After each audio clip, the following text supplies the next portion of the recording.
Sure. Okay, welcome everybody. I'm sort of hosting from the Language Center here at Harvard, and I'm very happy to welcome Nicole Mills and Arnaud Dressen, who are going to be presenting on AI today. And thank you so much to you both in advance for this presentation.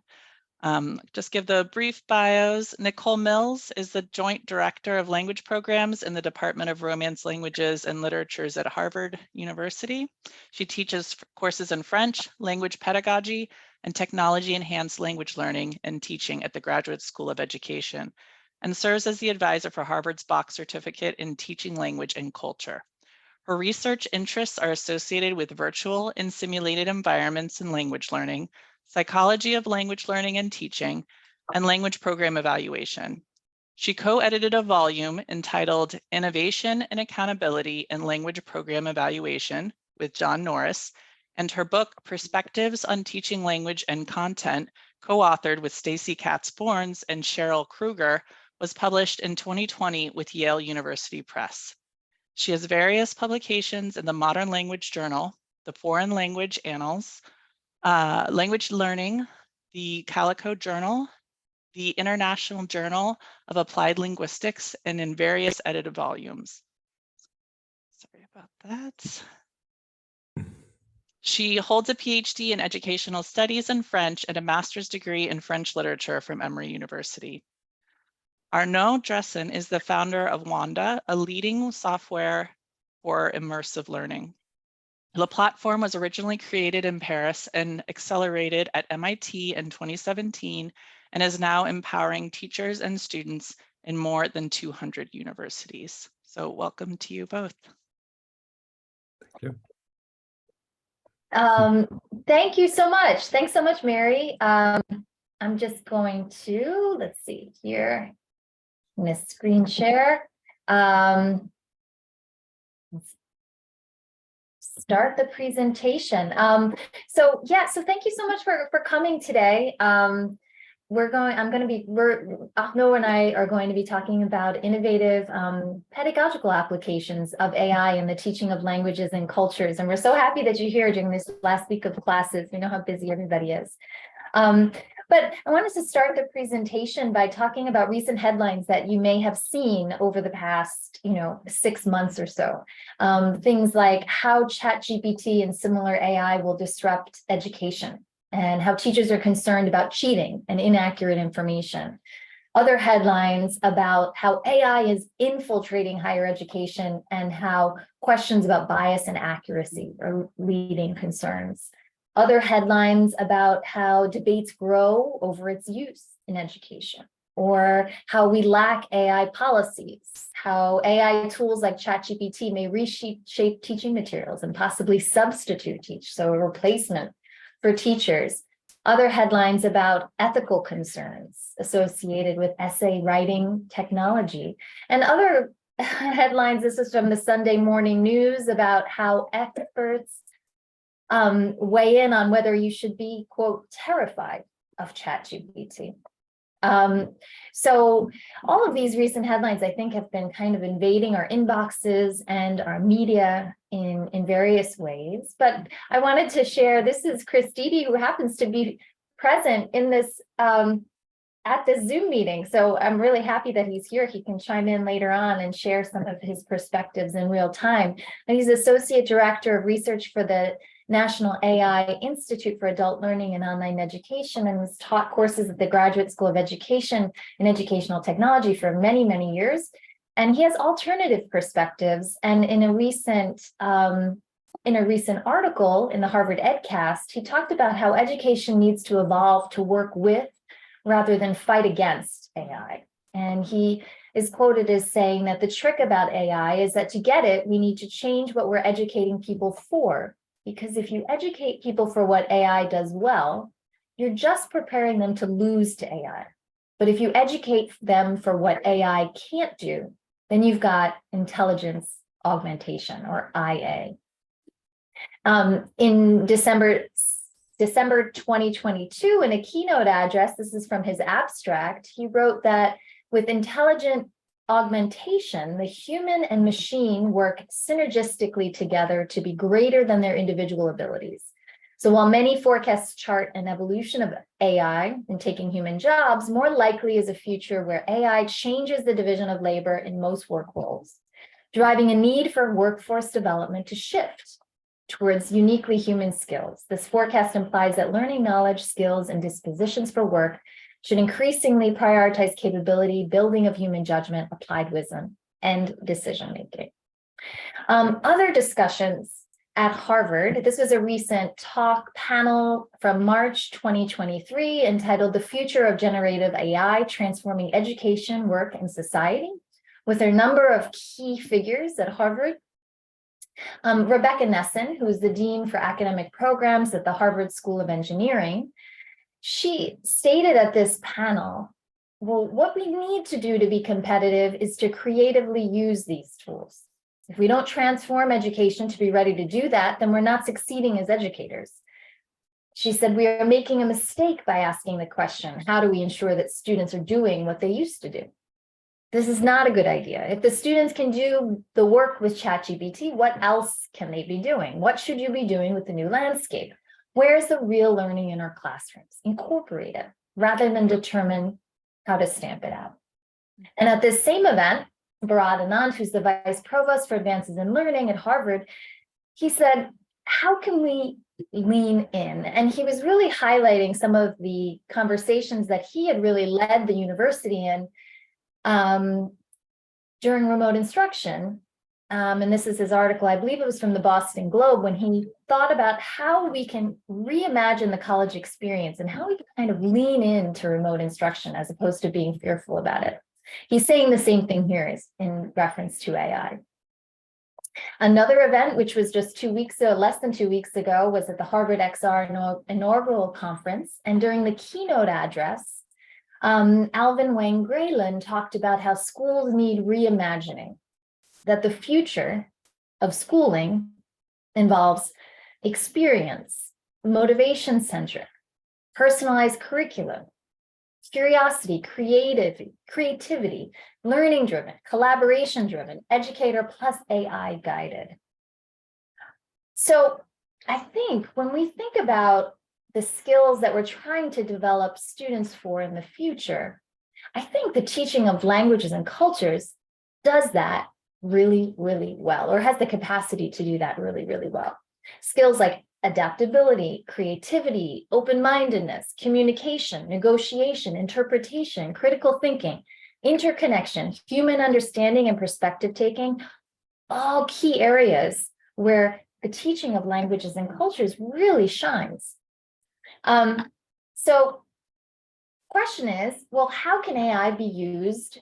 And I would say not only be used, but used productively and effectively in language learning. So I asked that question to ChatGPT, and I wanted to share its answer.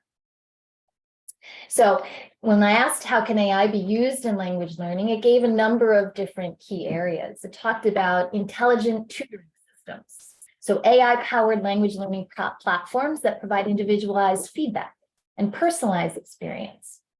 It also talked about speech recognition, so it can actually assess a learner's pronunciation, provide feedback on their speaking skills.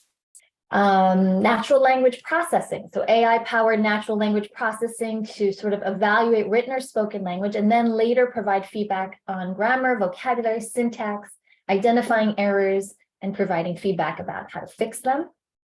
Chatbots, so AI-powered chatbots that can be used to simulate conversation with learners and provide language practice in real-world context. Adaptive learning, so AI-powered systems that can assess the difficulty of materials. And then VR, AI-powered VR technology that can be used to create different kinds of immersive language learning experiences.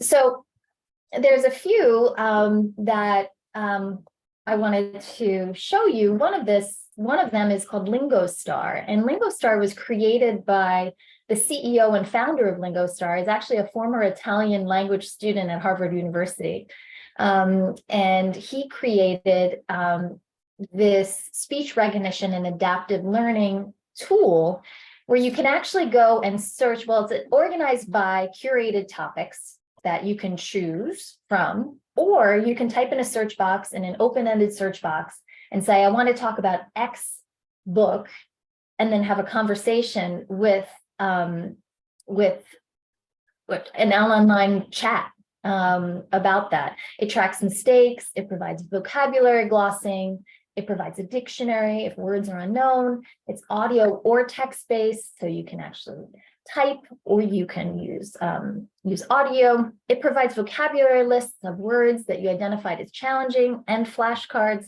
There's also grammar references. So this has grown tremendously over the past 6 months. I've had the pleasure to sort of see this evolve, and it's going to keep growing and growing. So this is one example of speech recognition and adaptive learning.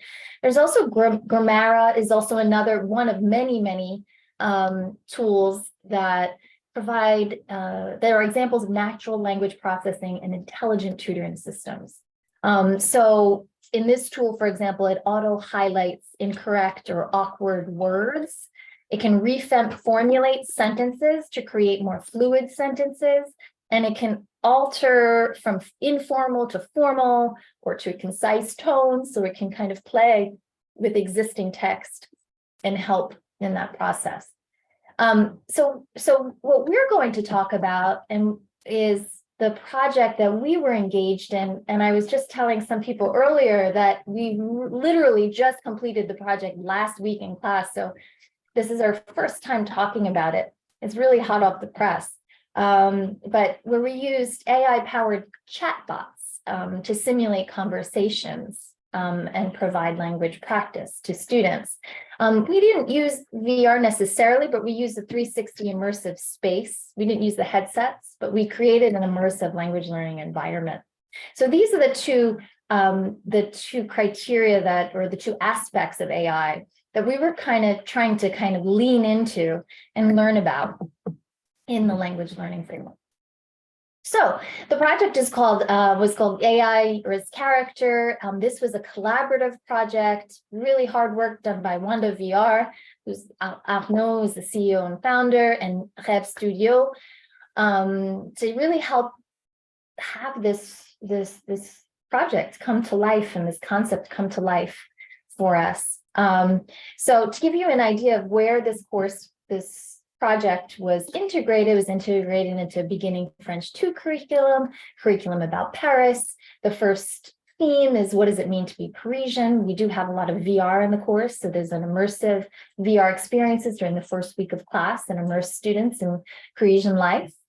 We then have a theme about lodging and housing in Paris, history of Paris, the quarters of Paris, fine arts in Paris, including a special segment on Surrealism and modern art at the Centre Pompidou, and finally media and representations of Paris in the media. But in this course, what's special about this course is that there's a simulation of life in Paris. So the students, as they're exploring Parisian culture in the class, they engage in an online simulation of life in Paris. So they explore Parisian life by creating a French-speaking character, and they write from their perspective in memoirs and in interactive social networking posts on Slack. So they post all of their memoirs on Slack, and there's a sort of weekly or bi-weekly tenant meeting in which they share their memoirs. And they live sort of virtually in the same building in the 11th arrondissement. So in terms of the memoirs, there's one which is a self-portrait. So how does your apartment reflect who you are? The second is a narration in the history of Paris chapter. So there's a lost historical object and a fascinating story that they have to write between ancestors of two neighbors in the building. There's a reflection memoir when they have to think about, would life be better off in a different building in a different quarter of Paris? And finally, the fourth is the surrealist murder mystery, which this project is based on. So in chapter 10, the students are asked to describe and analyze arts in Paris. This is really kind of the main focus of this particular chapter, and we do kind of hone in on surrealist art. Linguistic functions, we're focusing on having them express opinions, emotions, doubts, certitudes, also describing and analyzing art. So the focus in terms of grammar is subjunctive and indicative. A lot of visuals embedded and texts embedded within this chapter, paintings, drawings, sculptures, videos, architecture, student-created artwork. So this is sort of the tail end of the chapter, but just to give you an idea of where this project fit in, on day 4, the students do a virtual tour of the works at the Centre Pompidou, and they're in this class session, they're learning how to not only describe, but also how to analyze works, integrating, thoughtful vocabulary and descriptive words. The next day, we actually visit the Harvard Art Museum, where the students get to interact with the surrealist works that are on display at the art museum, describing them, analyzing them, and talk about what it means for artwork to be beautiful.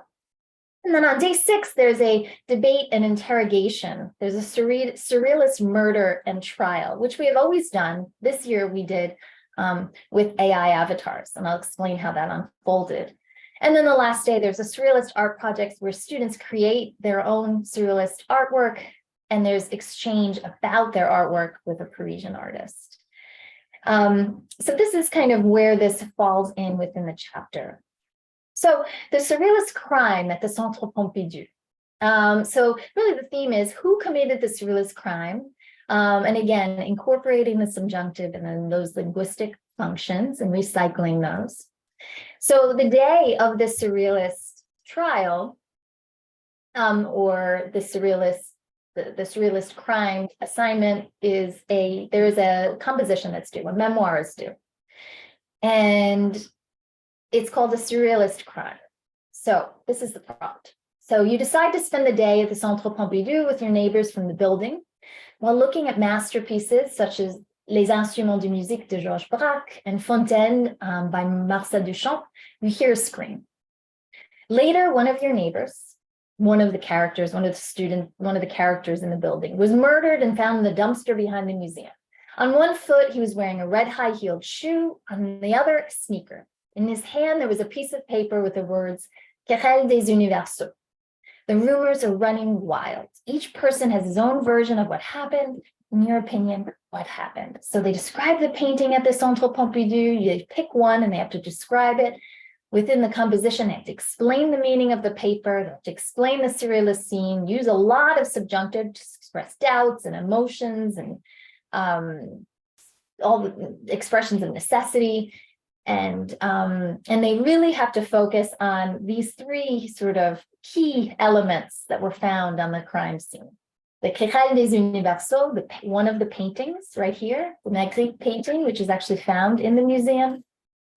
The notion of the basket, of the sneaker, and the red high-heeled shoe. And so it really is done in a playful way. We usually reach out to one of the students who sort of loves to be kind of a troublemaker in the building, and we ask them in advance, okay, do you mind?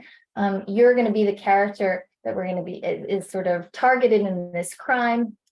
That particular character does not share their composition with the rest of the students for this assignment, but instead their composition is then usually revealed later. So they write the real story of what happened to them. So on the first day, what we did, we had 2 parts to create this AI surrealist murder mystery. So on the first day, what we did is the first thing we did is at the outset, we said, okay, a little warning, during this class, we'll be asking you to create avatars for your characters.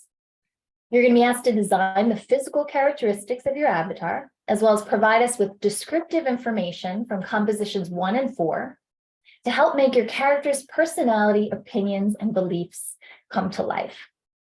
So to create your characters, we will ask you to describe the character in Google Forms, and then we will use Ready Player Me and ChatGPT to create the avatars of your characters. We wanted to make sure that we told students, just because there are so many concerns about AI, so many that we wanted to give them the option, if they did not want to have their character come to life, that we could provide them with a paper version in the Google Form box in French for that day. All of the students wanted to participate though in the project. So this is kind of how the first lesson unfolded. So we said last week, so-and-so was assassinated and put in the dumpster behind the Centre Pompidou. It's important that our characters come to life and fight for justice. So the first thing that they had to do was go on Ready Player Me and create the avatar. Now, Ready Player Me, if you were to look at this link, you could see that you can change the clothing, the hair, the skin color, the eye color, beard, no beard, hat. There's so many different variations to really create someone that they felt represented who their character was. So that was the first step.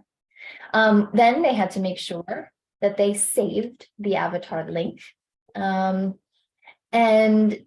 then we said, okay, well, as you know well, the guilty person refuses to confess, and it's up to us, dear neighbors, to investigate.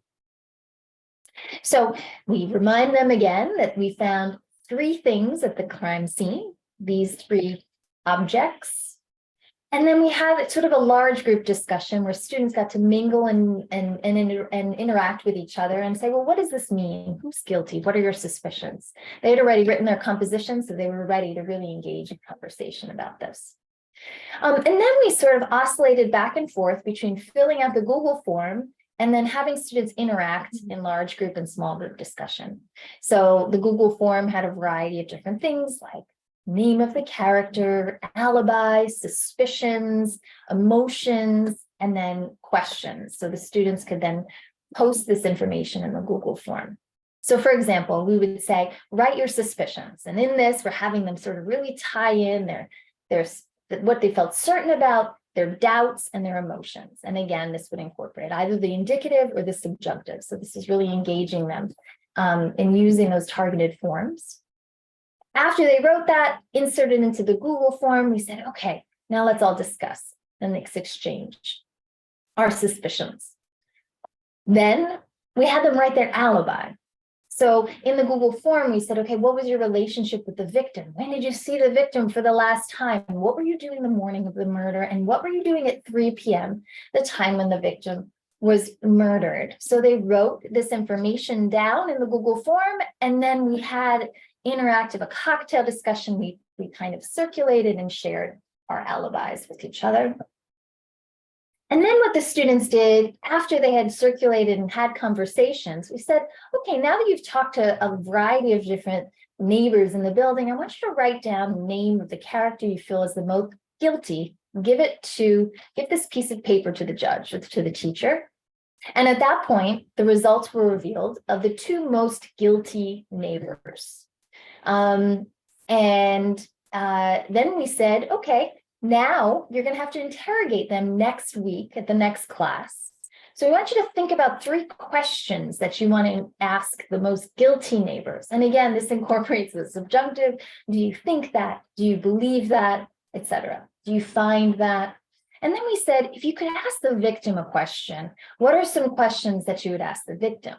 Ask 2 questions. Same thing. Is it true that? Are you sure that? With the subjunctive. All going into the Google form, and then followed by sharing the questions as a large group. So that class was then finished. This is when a lot of work was happening on the side of Wanda VR and Web Studio in helping us allow these characters come to life. And Arnaud is going to talk a lot about this, but they created this fabulous platform for our characters to come to life. And the setting where we did this activity was in the Visualization Research and Teaching Lab. And you can see in this space, the space was intended to look like a gallery, like a museum gallery. If you look around the space, I don't know if you can tell, but they're all variations of the famous Magritte painting, Querelle des Universaux, but they used AI to create the various representations of the Magritte painting in the space. And so this was really exciting because the students not only had the ability to see their characters, but they also had the opportunity to ask the character that they inhabited throughout the entire semester, ask their character a question and talk to them. So I'm going to go ahead and share Arnaud's great overview of how this unfolded.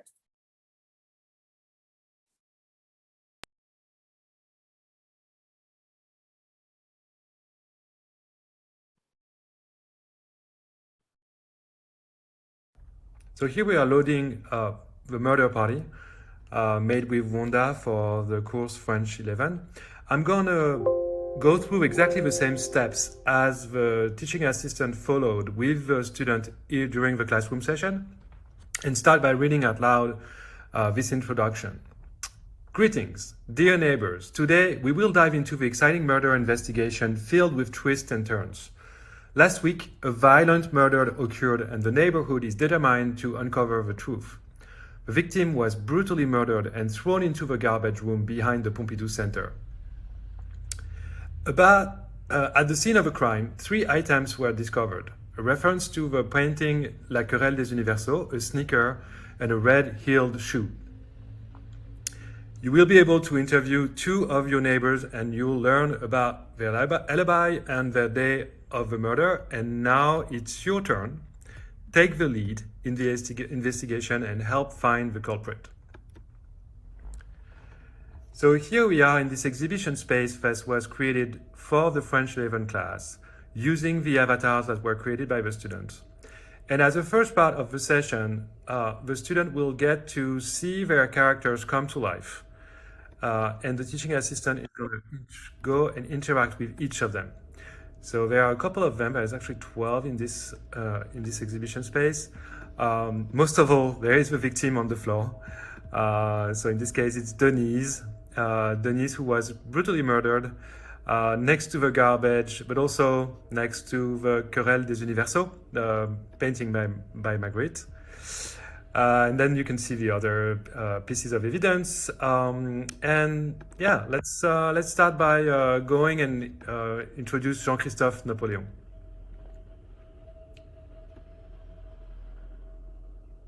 My name is Jean-Christophe Napoleon, and I live in Rue Popincourt in the 11th arrondissement.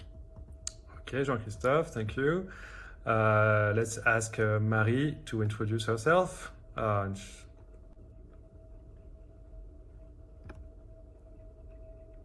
My name is Marie Cadieu and I work as a freelance software developer. Okay. We can continue the round of introduction with Timothée, who's just next door. So you can see the transcription is written right away. My name is Timothy Chalamet and I am an actor living in Paris. Okay. And I can continue like this, but I guess we'll skip the introduction of each character. But each character is an opportunity to listen and make sure students understand, but also get accustomed with each of the characters that they actually know, but now they are discovering them with a specific skin and the avatar skin actually that they created during the previous classroom session. And most of all, they can find at this moment of the classroom session the 2 main suspects. The 2 main suspects they actually voted for beforehand, that are in front of the inspector. And I'm going to start with Vincent to let him introduce himself before we'll ask questions. Let's see what he has to say. Hello, my name is Vincent Atangana. I don't have much time, but I'm willing to answer any questions you may have. So, for the interrogatory phase of the classroom session, the teaching assistant have been asking the students to prepare for their questions and practice their pronunciation so they can make sure the AI will understand them. So let's ask a question to Vincent. So I'm going to hit the record button and ask a question. Vincent, what were you doing on the night of the murder? So the answer is generated. I was at the museum that night, visiting the exhibition of Syed Haider Raz's art. I was looking at his painting titled Udo. Heart is not 10 or 20 inch. So it seems Vincent is not really having any problem with his alibi, although we would need to check it out. Is someone able to check your alibi?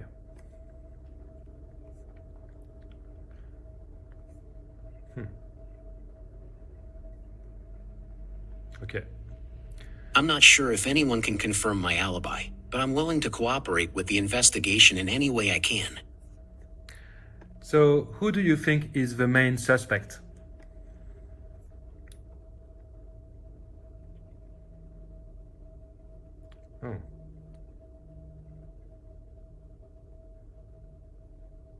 Based on the evidence I've seen, I believe Louise de Fontenay is the main suspect.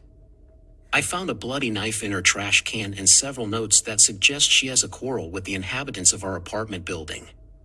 However, I understand that the investigation is ongoing, and I'm willing to let the authorities do their job. So those are pretty strong accusations. But I actually believe you are the murderer. Oh.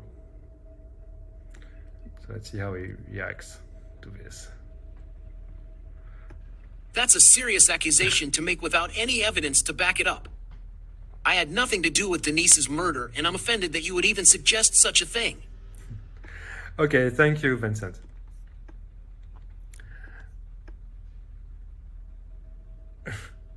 Let's see what he reacts. You're welcome. If you have any more questions, feel free to ask. Okay. So it happens Louise, who Vincent actually just said he has so much suspicion for, is actually just nearby. So let's see what Louise has to say and introduce herself. Hello, my name is Louise de Fontenay. I am ready for the interrogation. Okay. How can I assist you? So Anthony thinks that you are the murderer. Let's see that. She seems to be not very happy about it. Let's see. What? That's outrageous. I had nothing to do with Denise's murder. What makes Anthony think that I am the murderer? He said he found something in your trash can.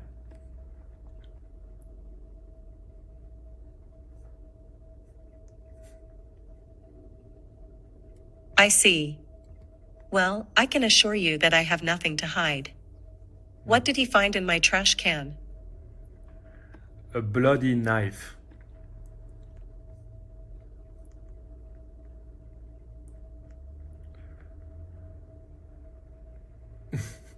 A bloody knife? That's impossible.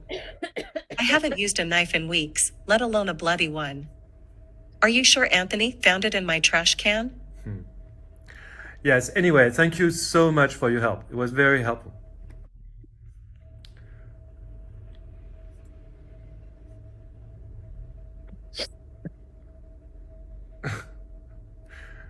Wait, that's it? You can't just accuse me of murder and then leave without giving me a chance to defend myself.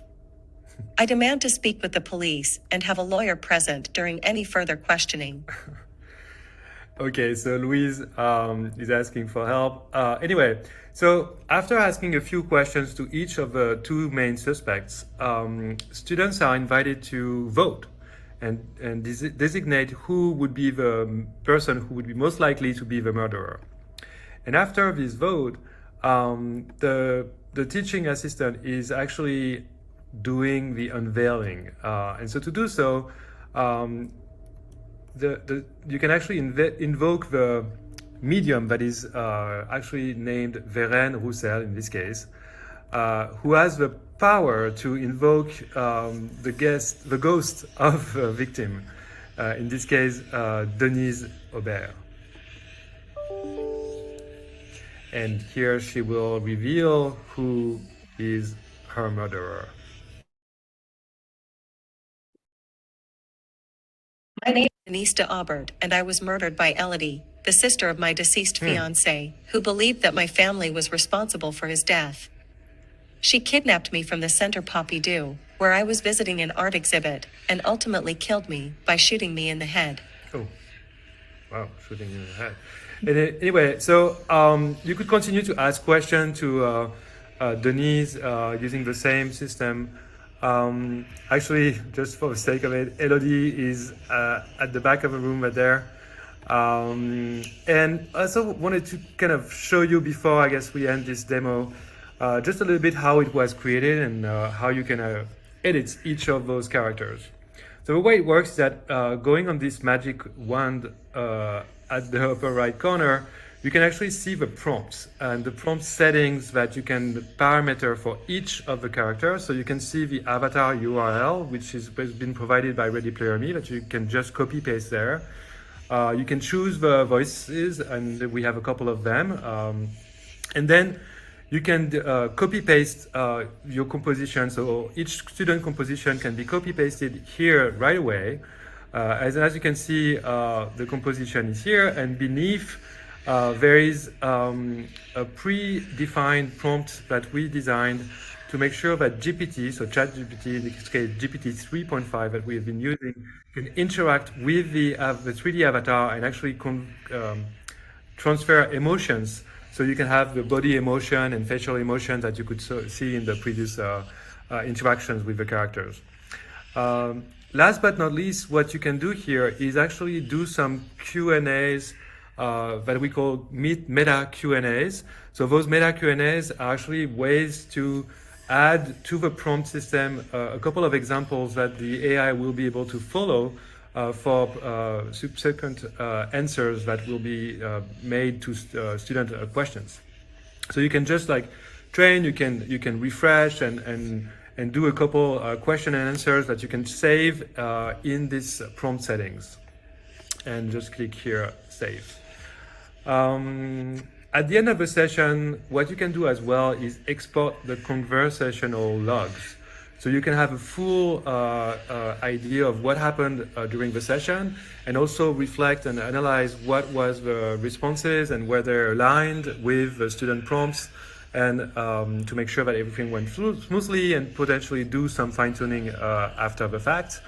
So in this case, the conversation logs are converted like this. So let me show that. So you can go here, and if I want to go, for example, and see what were the questions that I just asked to Vincent, for example, I can see that I have all the audio files from the user, from Vincent, and I have the CSV file that actually will make it possible to see everything that was answered by Vincent in this case. And so you have a full understanding of what was said, the emotion intensity that was chosen by GPT, and the link to the MP3 file. So anyway, I hope you like this demo. I'm looking forward to continue this presentation and ask and respond to any questions you might ask. Thank you so much. So here we are loading the murder party made with Wanda for the course French 11. Yep. I'm gonna go through exactly the same steps as the teaching assistant followed. Sorry about that. I'm going to open this up for Arnaud so he can continue to share what was happening. Thank you so much, Nicole. So yeah, as you were rightfully saying, it's this experience actually has been just made and launched like last week.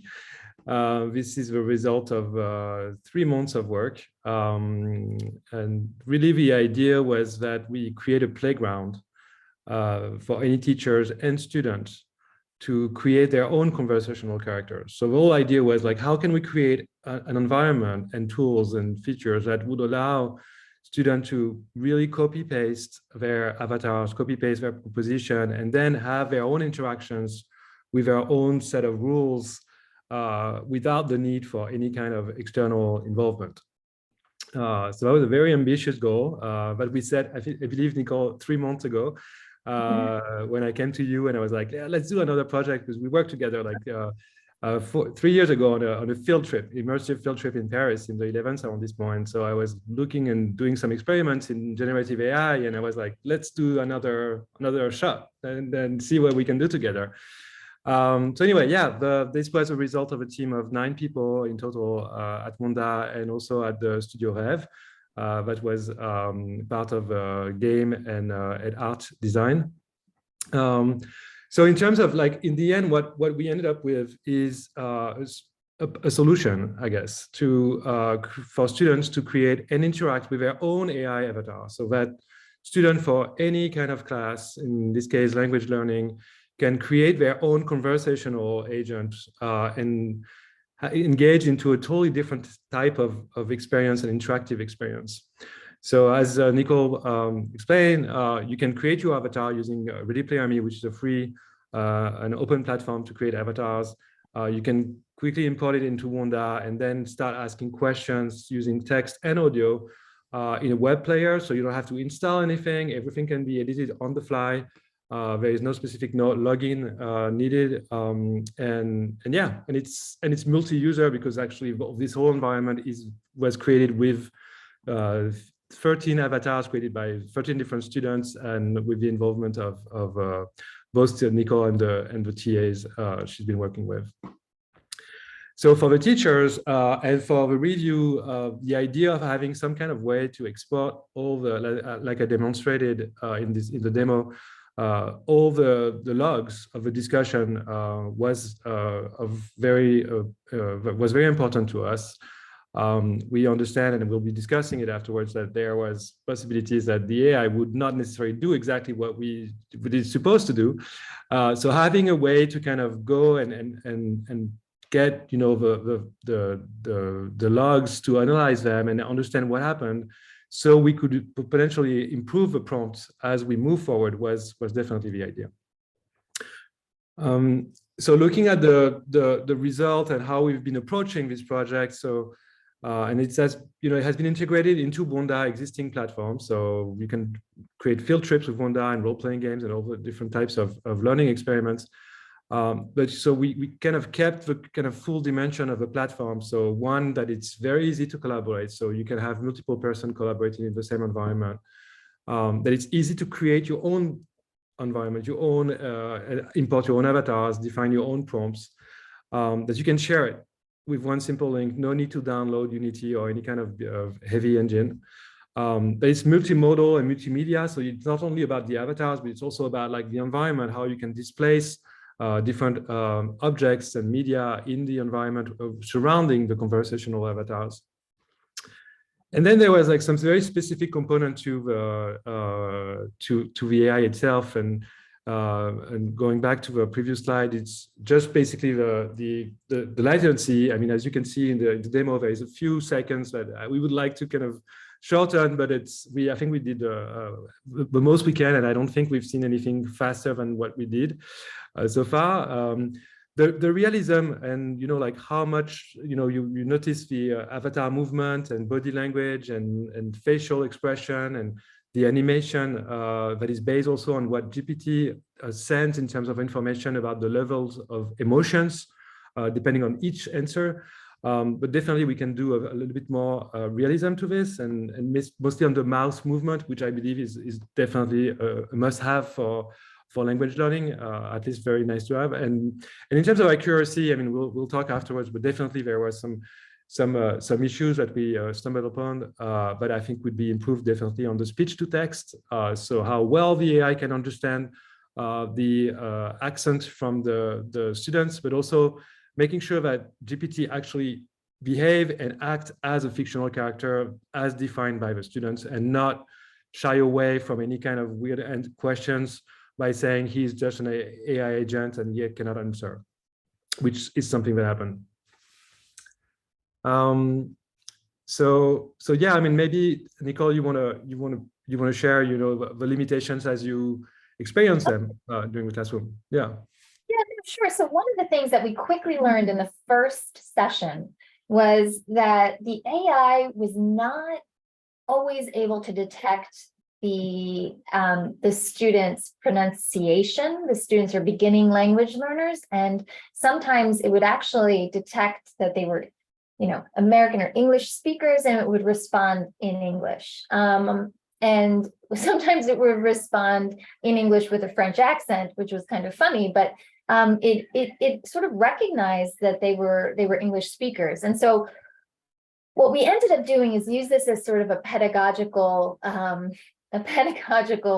tool, in the sense that we said, okay, next class session, we're going to tell the students that this is almost like a game. If you don't work on your pronunciation and formulate your question really, really well, your characters might not be able to understand you. So in advance of actually interrogating their own characters and also the two suspects and the victim themselves, they had to practice the pronunciation. And it was fantastic, actually. Their pronunciation improved dramatically. They were really focused on creating, accurate pronunciation.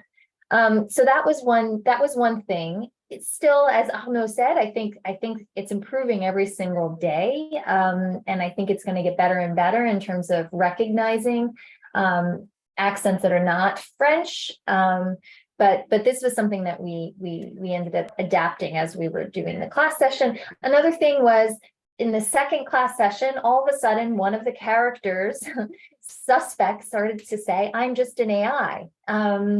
And so we ended up going into the prompt during the second class session, and we edited it and we changed it. And we said, listen, make sure you're talking from the perspective of Denise when someone asks you a question. We moved that to the top of the list to make sure that it was emphasized. And that really did help in the next class session. I don't know, I'll know if you wanted to add anything to that.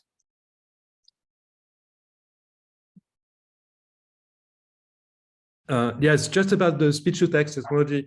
There are actually ways we did discover after the fact of making sure the settings of the AI are put in a way that they understand. Everyone will be speaking French, so don't try to kind of understand any other language that could be. So there are ways to kind of mitigate those issues. But in a way, I love the idea that actually it became a feature to make sure that the student would pronounce very well and that the AI will not be kind to them in a way.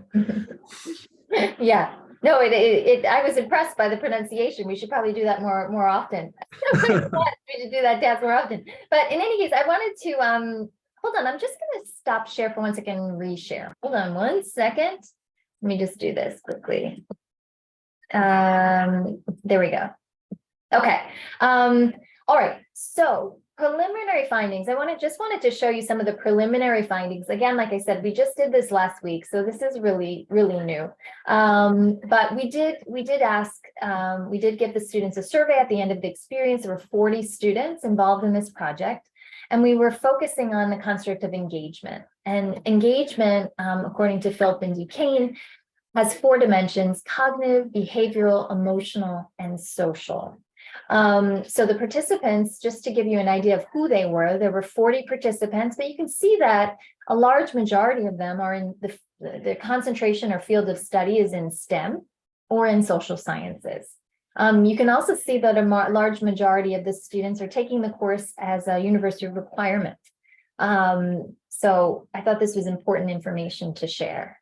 But in terms of cognitive engagement, just to give you a quick overview of what that is, when students are cognitively engaged, they're justifying arguments, they're reasoning, exchanging ideas, solving problems, engaged in thoughtful reflection. And typically what encourages that is novel or intriguing topics or themes that offer students compelling reasons for learning the material.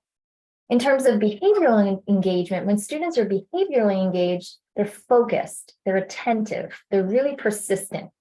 And usually what encourages that is really explicit steps, explicit scaffolding, explicit instructions, and breaking down complex things into accessible steps. Social engagement, as you can imagine, means that students are participating, they're interactive, they're collaborating, and often what encourages that is that there's respect of opinions, there's solicitation of student input, there's some feedback that's offered. And lastly, emotional engagement is when students are emotionally engaged, they're finding pleasure, they're finding excitement in the material, they're showing interest. And what encourages that, according to some of the researchers, is topics that are valuable, meaningful, interesting, hands-on, where they can explore, they can discover, they can make choices, they can be autonomous.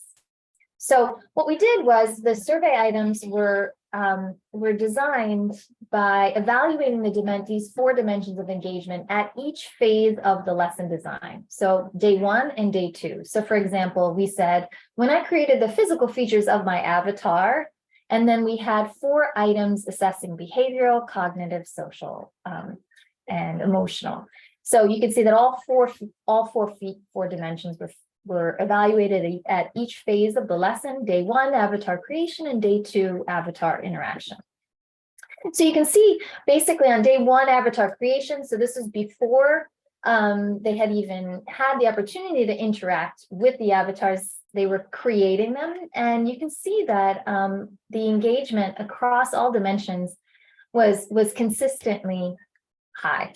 In between agree or strongly agree. Interactions with the avatars jumped up even further when they had the opportunity to interact with the avatars. So you can see that emotional engagement, behavioral engagement, cognitive engagement are all quite high. And you could actually see, we haven't had the opportunity to really look back at the footage, but we do have video footage of the students.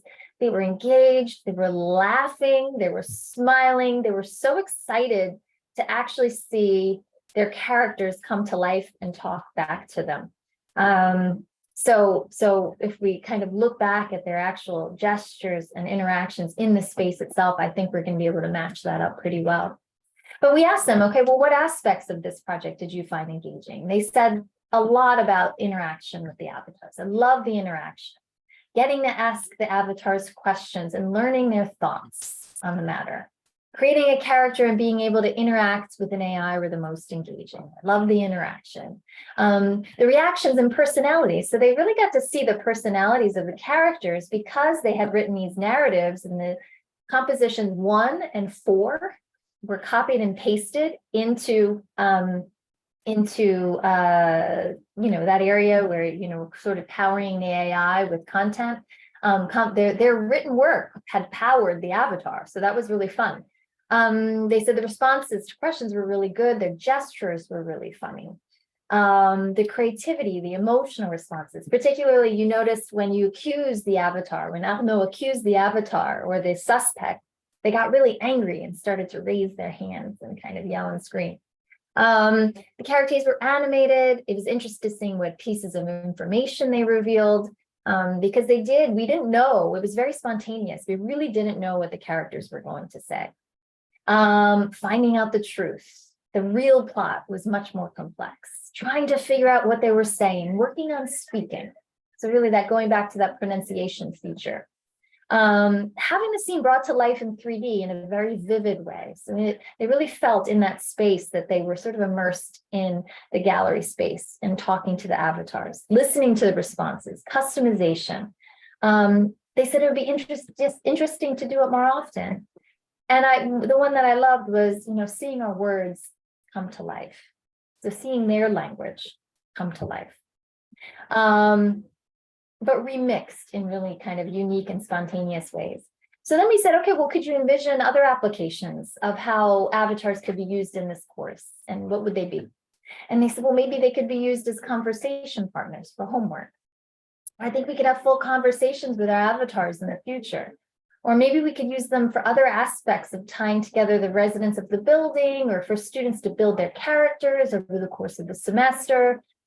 Maybe we could interact with past writers, artists that are no longer alive. This is something that Arnaud and I were brainstorming about for the History of Paris chapter, that it would be really fun during that chapter if the students could actually interact with historical figures and talk with them in French and ask them questions. Homework. But instead of speaking, typing and having a conversation. Feel like we could have VR conversations to interrogate the characters for certain information as homework. Yes, I think we could create a friend. Well, this was a little troublesome. I think we could create a friend so that we have someone to talk to that can focus on pronunciation and listening, start early in this semester, all those things.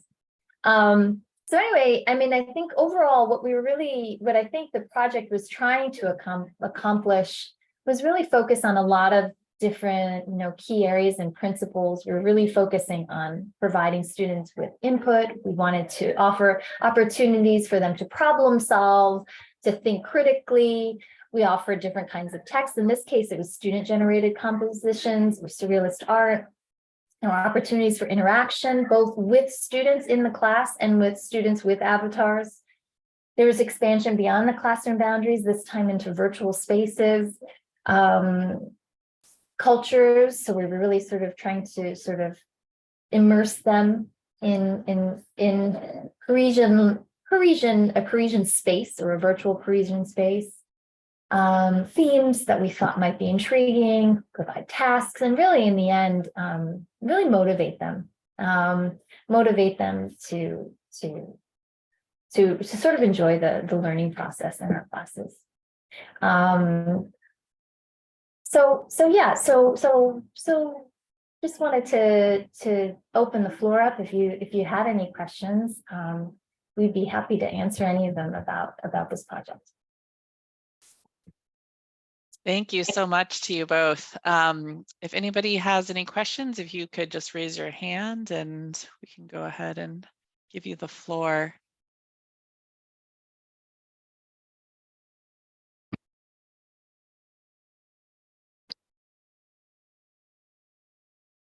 I actually had something that I noticed sort of near the, let me go ahead and get to others first. Okay, is it Lilian? No, go ahead, Mary. So mine is maybe like a little bit of a preface. I guess I am slightly wary of AI, as I think a lot of instructors or former instructors are, just kind of seeing honestly the amazing capability of things like Chat GPT and chatbots generally. And I thought it was very inventive of you, Nicole, to put the question back to the AI itself. How should AI be used in language teaching? One of the things that I noticed was that it said that chatbots could be used to give real world context. And to me, that's totally disingenuous on the part of the AI. Because if anything, it's a simulation, as they always kind of tell you when they're answering a question. And I wonder if you just had any thoughts around that, that phrasing. I think it's an excellent question, right? Because when we think about language teaching, we think about context, and context becomes really critical. Who are you speaking to, right? First of all, who's the interlocutor? And then how do you sort of change? Is it formal? Is it informal? What's the space? What's the context? Where's the place? All these things are so critical when you engage in language learning. I think if you can provide an immersive environment like Arnaud can help provide, I think that helps provide some understanding of context. But in the end, in this context, you're right. It was sort of a simulated space. We weren't in the real Centre Pompidou. We were in a simulation of the real Pompidou. So it felt okay for us for this particular part of the project because it was the course involves a simulation that they imagine. So we felt like for this particular task, it felt appropriate. It felt like it worked really nicely. But for others, maybe you might not want to, right? I really think you have to think critically about what your pedagogical outcomes are, what you want the students to be able to accomplish. Yeah, I think, you guys did an excellent job, scaffolding and making the students thoughtful during this process. And I was very impressed with how you structured it. Thank you. I guess what we can add as well is that, those AI tools are going to be part of a real world of the students that are going to find their job in a couple of years from now, but not even, if you can see. So that's part of real world. Sometimes you feel and that actually those have conscious and it's very controversial, but you cannot help to transfer your belief that this is actually a living person or a living thing, and it will question our relation to reality and our relation to other beings as well, including non-synthetic being like AI. So I think there is something very profound in interacting with those kind of intelligence, in questioning our relationship to reality and our relationship to other humans.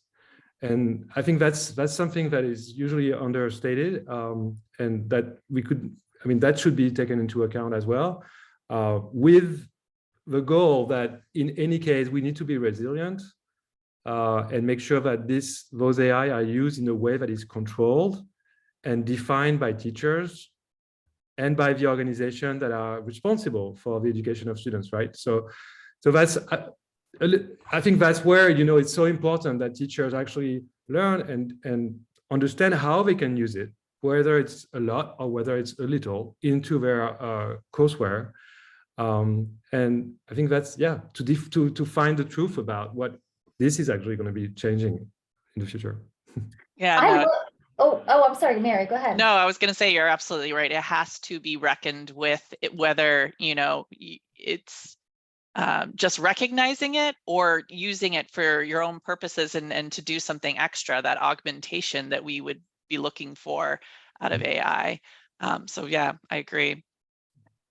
I was just going to say, I love that. And when you think about it, I mean, any virtual space that we enter is a community. It's a virtual community, and it has its own practices and cultural practices.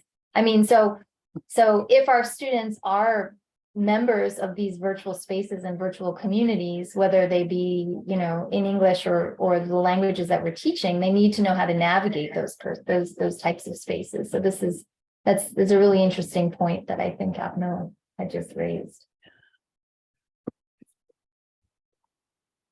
Lilia?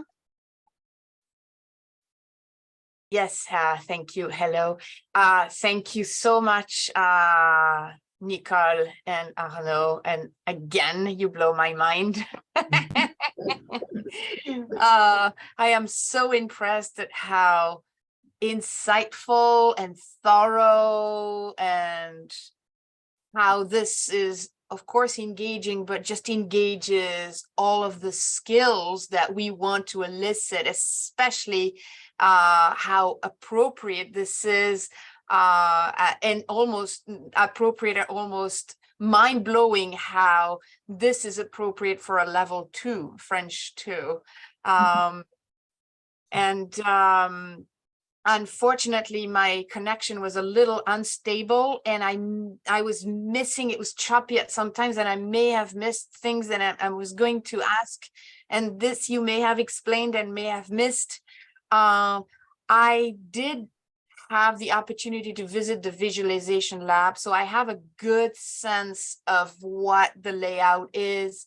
But I'm not a person, I'm not a gamer, so I don't understand very well how the students actually engage with the characters in that room. Are they all together? Yeah. And how do they move in the room? Is it with pointers? Let me just show you a quick photo, and then I can explain what it looked like. Let me get to that slide. So you can kind of see the slide right here. So you can see the students are sort of seated in the space. The screen is almost like a 180, which you've been there before, Lilian. Yes. But so what's great about this particular room is that it has microphones everywhere. So the students could just speak aloud, and they could, and the avatar, the character, would hear them. So in that sense, it was quite easy. You know, you could also have them come closer to the computer, hold the space bar, and then they could speak. We had, I don't know if you can see back here, there's a control area like in the back. And so anytime a student wanted to talk with the character, someone behind had to sort of put their cursor on the microphone. The student would see it turn green, and the student just spoke. Okay. Students could kind of throw out questions. So the students were seated. We didn't have them move around, although the virtual space moved around. Right. How did they move? How did they move in the virtual space? Did they have clickers, pointers? No. So from the control area, he did it. So Josh, I was sitting right next to him, and he would just move around the different space, around the space, as we went through the different phases of the lesson. Okay. So yeah. Just point and click to navigate in the 3D environment. You can do with any kind of desktop, and with a microphone of a desktop, if you are not in the Viz Lab and you are in a classroom and you're just projecting your desktop screen on the big screen, then student can just come to the desk, ask question, and it will be recorded by the computer, and then you will see the responses from the avatar on the screen. Okay.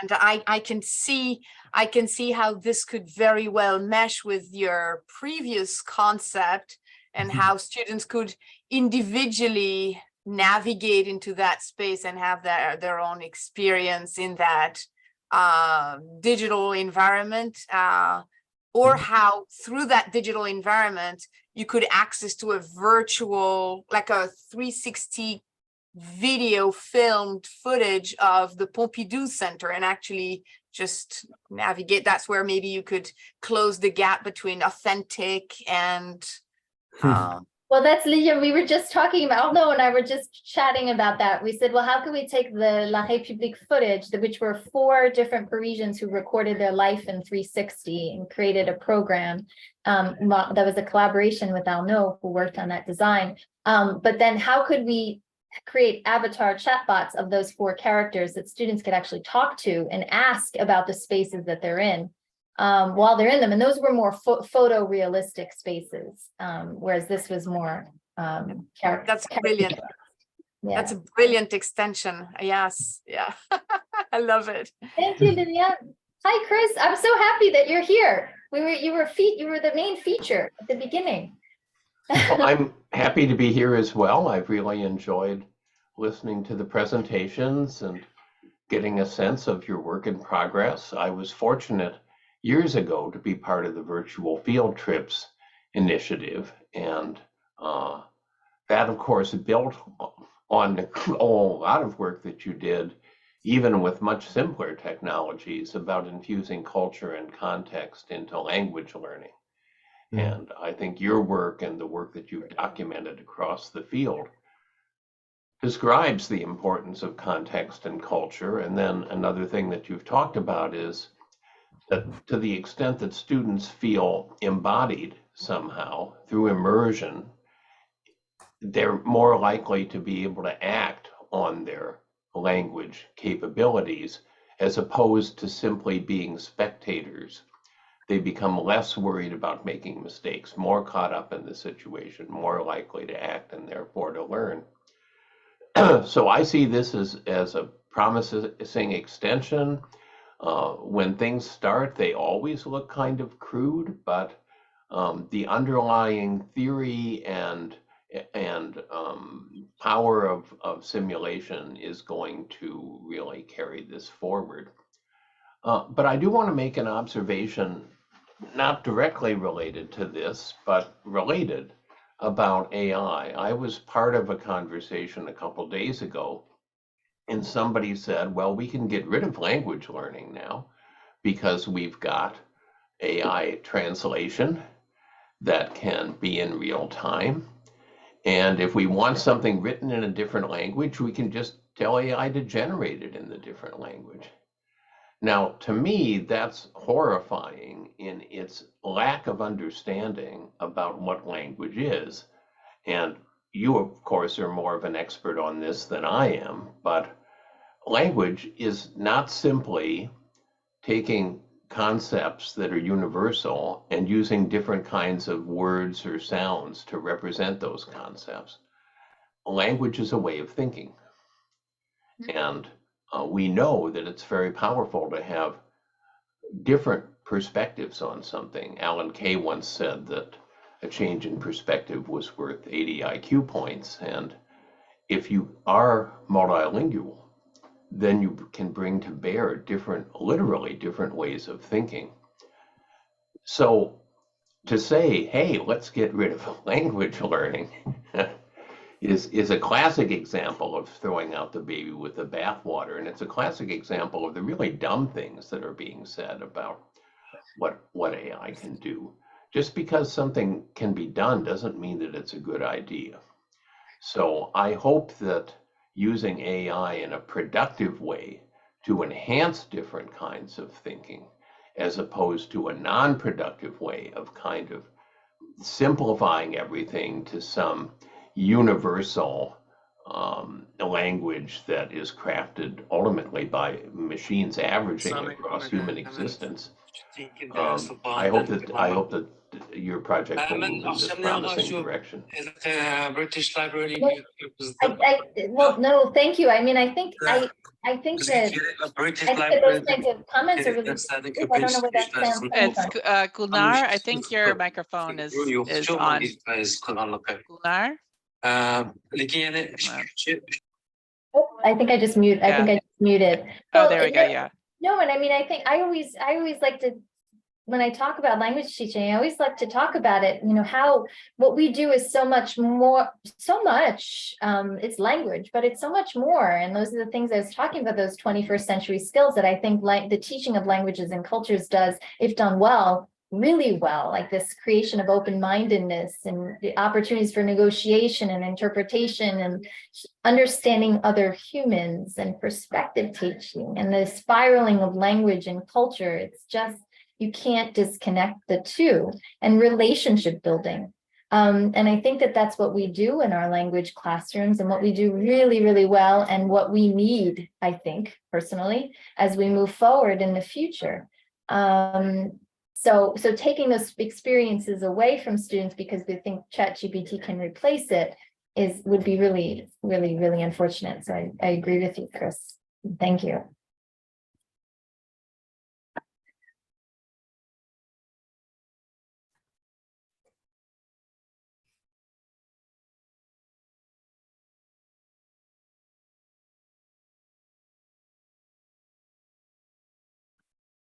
So what's next for you both, other than coming up with the avatars for the 4 Parisians? Well, we're trying to figure that. We're trying to figure out next that we're just taking our breath from the last yeah. project last week. But like I said, we were just brainstorming discussions of how we could fuse the previous project with this one. There could be interesting things to do there. Absolutely. Yes, and everything will be, so we'll publish a case study, and the idea is that to open up a pilot program for teachers and departments that would be interested in doing some pilots with those features. So we are in active discussion and with another project in business education and nurse training as well. So it seems there are many different applications, and the idea of having students actually create their own character to interact with it is a very interesting way to do it, and to really engage students into making something of their own and grasp what it is to how Vue's AI works, and add this kind of 21st century skill to a mix of being able to play around and understand those new technologies and how they can be applied to their learning. Yeah, it's very exciting. Yeah. Thank you again. Just to be very practical, I'm trying to understand. So the students create their avatar, they copy and paste the link of their avatar into Wanda, and then also they write a backstory for that character that's also associated with that, and then you use AI to improvise answers to questions based on this information that was fed into it. Is that correct? Exactly, yes. Okay. Yeah, so they did that Google form, and in the Google form, they filled in the alibi, their concerns, their emotions, their doubts, their questions for the suspects, their questions, and then they copied and pasted their first composition, which was their self-portrait, and they copied and pasted their last composition, which was their take on the crime and who did it and all that stuff.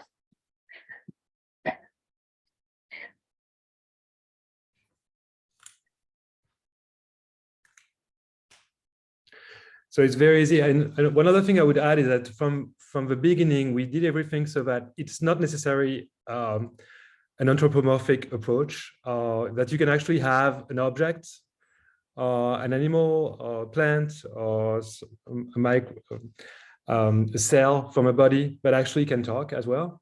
So any kind of object can actually be prompted and interacted with the same system. So that opens up a few more options.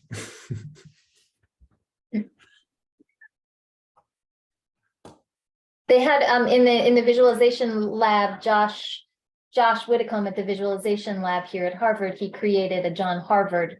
And that was powered by Wikipedia and information about John Harvard. So you could actually talk to John and ask him questions. He was it kind of made him kind of cool and hip. He was kind of handsome. You could talk to him about the history of Harvard and, you know, whatever you wanted to ask. So I think that the opportunity to work with like historical figures is interesting also. Or literature, you know, literature figure. Or, yep, literary, you know, journalists, writers, artists.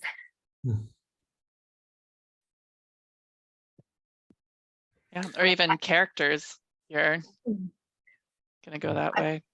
I have to head out. I'm gonna digest all of this. Thank you so much. Thank you, Lillian. Any other questions for our presenters? Well, I want to thank you again. This was fantastic. I think everybody is very in awe of what you were able to do, and look forward to hearing much more, seeing what's on the horizon. Thank you. Thanks so much, everybody, for coming. Yes, thank you to all of our guests. Bye-bye.